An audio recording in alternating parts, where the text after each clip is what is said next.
The victims of cyber crimes, well, they come in all shapes and all sizes. Angel Horses, a beloved nonprofit in Billings, says that they recently recovered from the substantial losses they suffered from the flood of 2023. And now they are facing a new form of hardship after a serious hack to their system. Ren Wadsworth explains. A charity centered around offering free equine therapy is now asking for the support of the community after a large portion of their savings were stolen by hackers. In early October, the bank accounts of Angel Horses were hacked and tens of thousands of dollars were siphoned from the nonprofit. And Angel Horses owner Johnny Junkowski says the hack has placed the operation in a precarious position. And it didn't just affect me, it's affected the community because I mean, that's everything to us, you know, even if the money's recovered, which, I mean, we still are right now operating on $0. I'm not a quitter.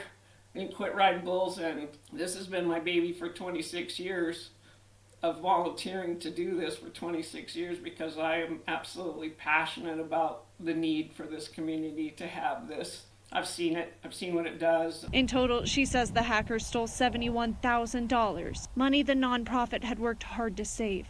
You know, and we've never charged a dime. So that in turn makes it really hard for us because we live on donations and fundraisers. It's a tough way to make a living, so it's constantly under stress. I'm constantly stressed. It's stress Johnny says has only compounded as the weather begins to cool. And she knows that the already high cost of keeping her four-legged therapist healthy will only double in the winter. And these rescue animals require a special diet that costs the nonprofit a pretty penny of roughly $3,000 every month. Their specialized care is something Johnny is happy to handle, but also a challenge that would make rehoming them in dire times completely out of the question. I can't think of the possibilities. I just have to be a forward thinker, and what's done is done. We're going to move on. We're going to get forward. In the meantime, you know, we seriously need to raise at least $20,000, $30,000 to get us into part of a situation where we can survive. And while the situation is scary for the nonprofit, Johnny says she isn't afraid. She says she knows that the Lord will deliver and has faith that her community will rally around her in her time of need, just as they always have. Love living in Billings because these people truly are givers. And, you know, I hate to be in this position again to make anybody feel like they have to, but Lord knows we need some help to get us to the next step. You know, at least get us into spring so we can start fundraising again. Ren Wadsworth, Nonstop Local. All right, Ren, thank you very much. And Johnny says people can send monetary donations directly to the Angel Horses website there on your screen right now to help with vet visits, vitamins, and care for the animals at the nonprofit. In addition, she says the charity would greatly appreciate donations of senior feed, as the rescued horses cannot eat hay. Unfortunately, there is no way to recover lost money in most cases.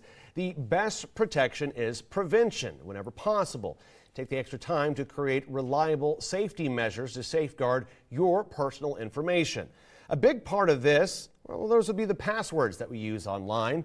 CISA, or the Cybersecurity and Infrastructure Security Agency, says a common mistake with passwords is that many of them are too short or too easy to guess. They advise that passwords be at least 16 characters long and avoid the use of obvious words like password and things like your pet names, your birth dates, or easy to learn information about yourselves like the names of your favorite TV shows or your favorite sports teams. To help, you can use things like a password manager that can keep track of your passwords and where you're using them.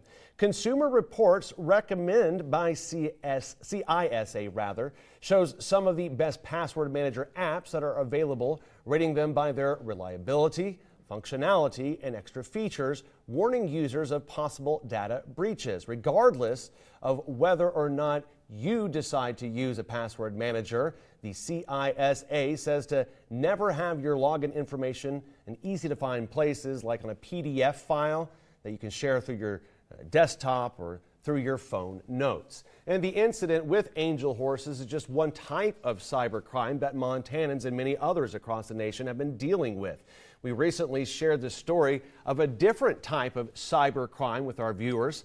Some people have fallen victim to scams where artificial intelligence generates panic calls and voices of family and friends to create what's being known as virtual kidnappings.